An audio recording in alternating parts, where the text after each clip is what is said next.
할렐루야. 153 저녁 기도에 오신 여러분들을 주님의 이름으로 환영하고 축복합니다. 오늘 하루도 주님의 평강 가운데, 주님의 인도하심 가운데 잘 승리하고 이 저녁을 맞이한 줄로 믿습니다. 오늘 이 시간 우리가 주님의 눈을, 주님의 시선을 바라보지 못했던 우리들이 연약함을 고백합니다. 그리고 우리가 주님의 시선을 따라 살아가기를 원합니다. 우리 같이 시선이라고 하는 찬양, 우리 찬양하시면서 기도의 자리로 나아가도록 하겠습니다.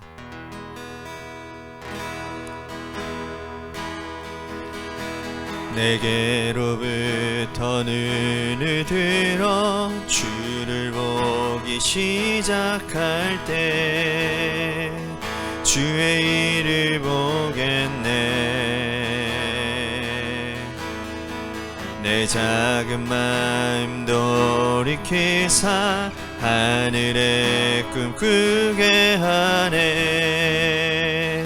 주님을 볼 때 모든 시선을 주님께 드리고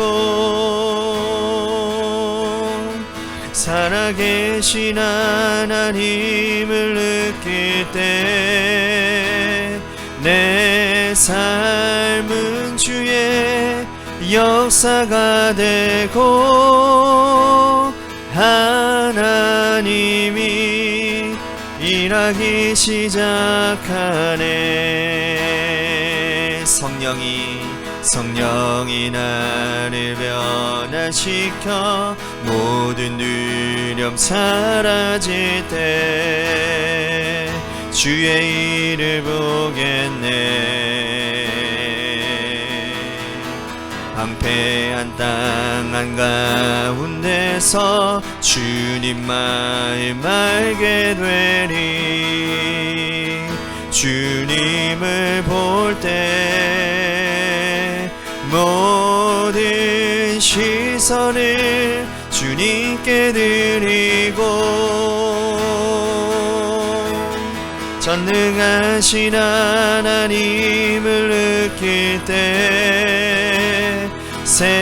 세상은 주의 나라가 되고 하나님이 일하기 시작하네. 모든 시선을 주님께 드리고 살아계신 하나님을 느낄 때 내 삶은 주의 역사가 되고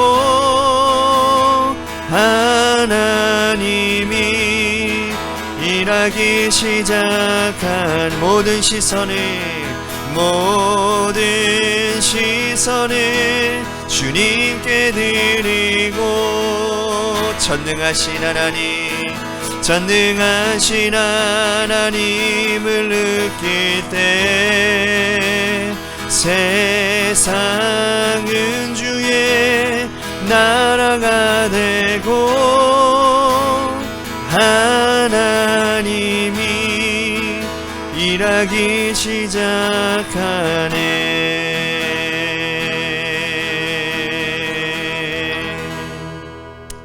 기도하겠습니다. 하나님, 오늘도 우리들에게 성령의 감화 감동하여 주시어서 하나님, 우리들이 주님의 말하고 주님께서 원하시는 대로 우리들의 시선과 우리의 가치관이 변화되어지는 귀한 복된 시간으로 삼기를 간절히 소원합니다. 말씀과 기도를 통하여 주님의 마음에 합한 자로 돌아서는 은혜의 시간으로 이 시간을 사용하여 주옵소서. 오늘 이 저녁에도 하나님 앞에 간구하는 기도 제목 하나하나마다 응답하여 주시는 역사를 통하여 하나님 영광 돌리게 하여 주옵소서. 사랑이 많으신 예수님 이름 받들어 간절히 축복하며 기도하옵나이다. 아멘. 오늘 이 저녁 시간 하나님이 우리에게 주신 말씀 사도행전 9장 1절에서 9절 말씀까지 보겠습니다. 사도행전 9장 1절에서 9절 말씀, 우리 같이 한 목소리로 다 같이 함께 봉독하겠습니다. 시작. 사울이 주의 제자들에 대하여 여전히 위협과 살기가 등등하여 대제사장에게 가서 다메섹 여러 회당에 가져갈 공문을 청하니, 이는 만일 그 도를 따르는 사람을 만나면 남녀를 막론하고 결박하여 예루살렘으로 잡아오려 함이라. 사울이 길을 가다가 다메섹에 가까이 이르러더니 호련히 하늘로부터 빛이 그를 둘러 비추느니라. 땅에 엎드려져 들음에 소리가 있어 이르시되, 사울아 사울아 내가 어찌하여 나를 박해하느냐 하시거늘, 대답하되 주여 누구시니까? 이르시되 나는 내가 박해하는 예수라. 너는 일어나 시내로 들어가라. 내가 행할 것을 내게 이를 자가 있느니라 하시니, 같이 가던 사람들은 소리만 듣고 아무도 보지 못하여 말 못하고 서 있더라. 사울이 땅에서 일어나 눈을 떴으나 아무것도 보지 못하고 사람의 손에 끌려 다메섹으로 들어가서 사흘 동안 보지 못하고 먹지도 마시지도 아니하니라. 아멘. 오늘 이 저녁 시간에도 하나님의 은혜를 사모하셔서 이 자리에 오신 여러분들에게 하나님의 신령한 은혜와 축복이 함께 하시기를 바라겠습니다. 오늘 말씀은 성경이나 인류 역사상에 있어서 가장 극적으로 세 사람이 만들어지는 광경을 보여주고 있습니다. 바로 사울이라고 하는 청년이 예수 믿는 사람들을 체포하기 위해 의기양양하게 달려가고 있을 때에 주님께서 임하셔서 그의 발걸음을 멈추게 하시고 완전히 새 사람으로 바꾸어 버린 그러한 상황인 것이죠. 여러분, 우리 그리스도인들은 늘 새로운 삶을 사는 사람들이어야 합니다. 제가 늘 강조하지만 변화된 삶을 살아가는 존재가 바로 우리 그리스도인이라는 거죠. 그러나 가만히 보면 실제로는 우리가 변하기를 거부할 때가 너무나도 많이 있습니다. 우리 속에 있는 이 죄성이 아주 끈질기게 죄의 굴레에 묶어두려고 하기 때문인 것이죠.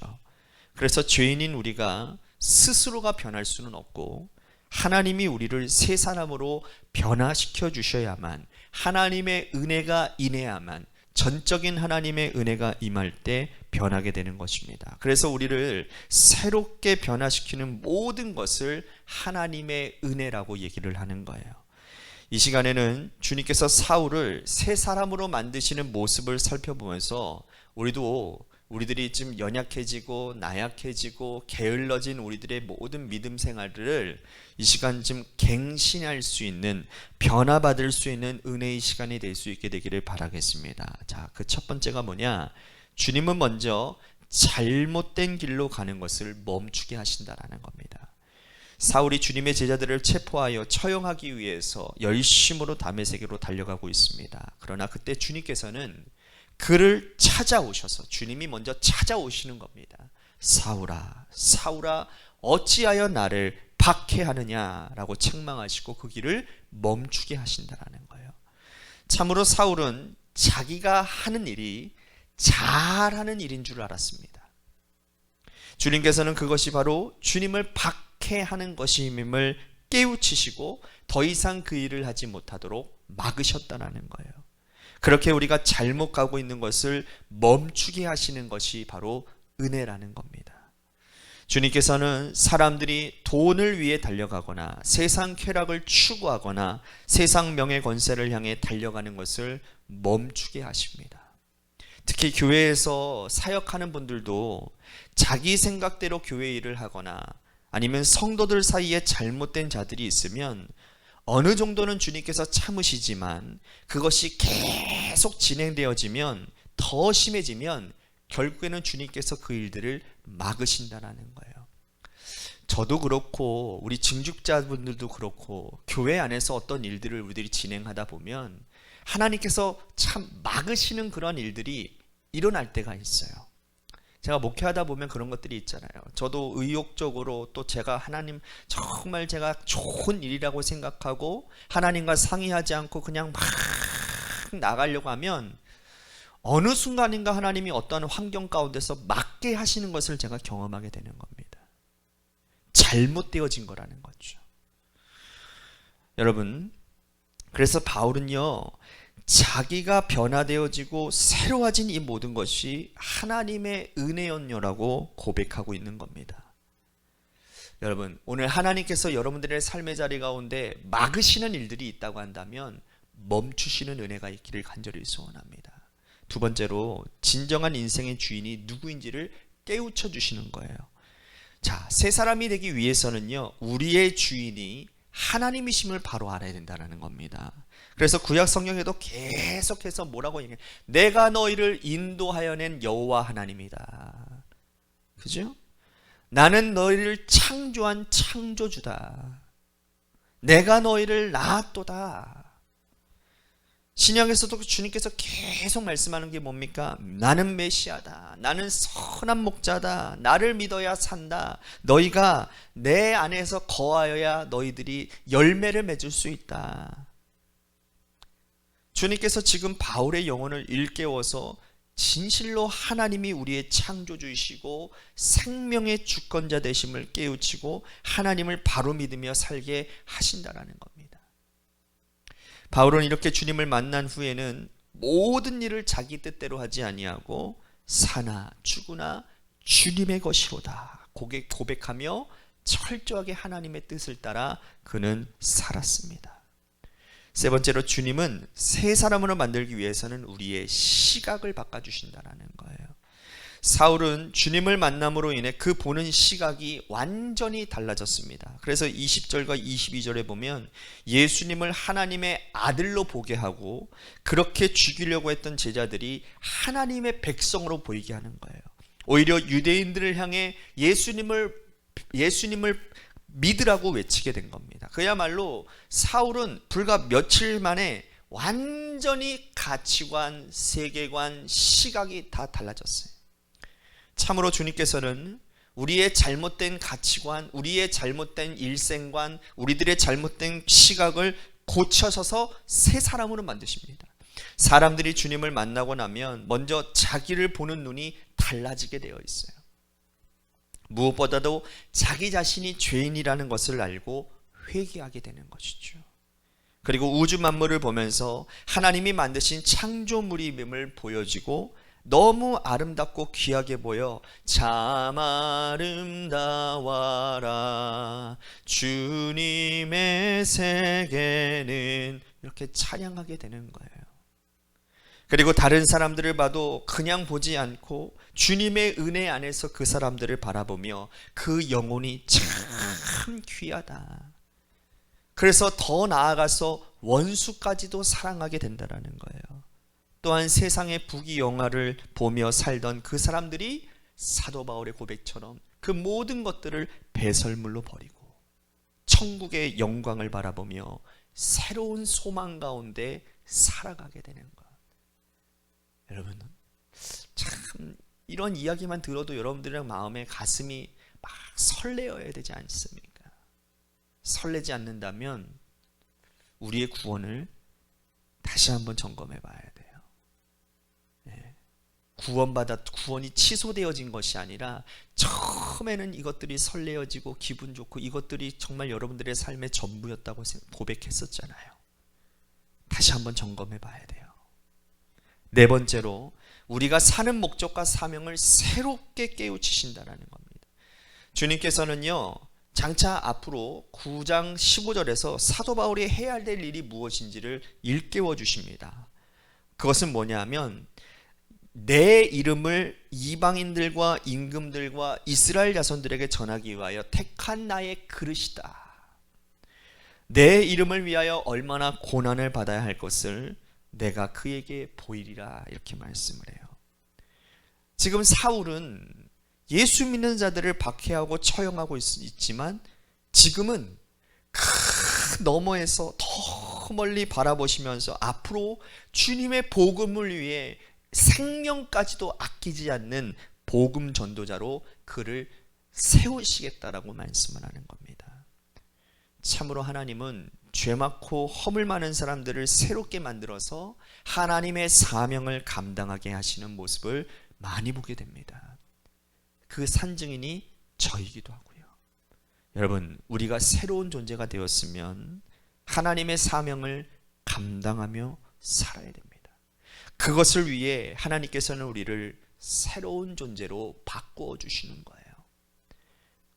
여러분, 오늘 하루 하나님께서 주신 사명을 깨달으며 그 사명대로 순종하며 사셨습니까? 오늘 이 명제를, 이 질문을 여러분들이 마지막으로 받으며 오늘 기도의 자리로 여러분들이 나아가는 그러한 은혜가 있기를 주님의 이름으로 축복하겠습니다. 우리 같이 또 한 가지 김순환 권사님과 원로 사모님을 위해서 기도해 주시고, 마지막으로 이 교회와 여러분들의 삶의 자리와 여러분들의 자녀들을 위해서 기도해 주시기를 바랍니다. 간곡히 부탁드리는 것은, 온라인으로 힘들게 예배드리고 있잖아요. 제가 오늘 이 새벽에도 말씀을 드렸지만, 새벽에 새벽 묵상을 하는 이유, 오늘 이 시간에 기도하는 이유는 뭡니까? 우리가 주님의 면전 앞에서 나를 보자라는 거예요. 참석하는 것도 많은 의미가 있지만, 그러나 힘들게 참석한 만큼 뭔가를 얻고 돌아가야 되는 시간 아닙니까? 이 시간 10분입니다. 노래가 끝나는 게 딱 10분이거든요. 10분 동안 제발 나가지 마시고 10분만이라도 여러분들 기도하십시오. 그래서 하나님 앞에 정말 간절히 구하고, 이 시간 하나님의 마음, 하나님이 여러분들을 만져주시는 역사를 경험하는 이 저녁 시간이 되기를 바라겠습니다. 간곡히 부탁드리며 기도하며 나아가도록 하겠습니다. 기도하시겠습니다.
아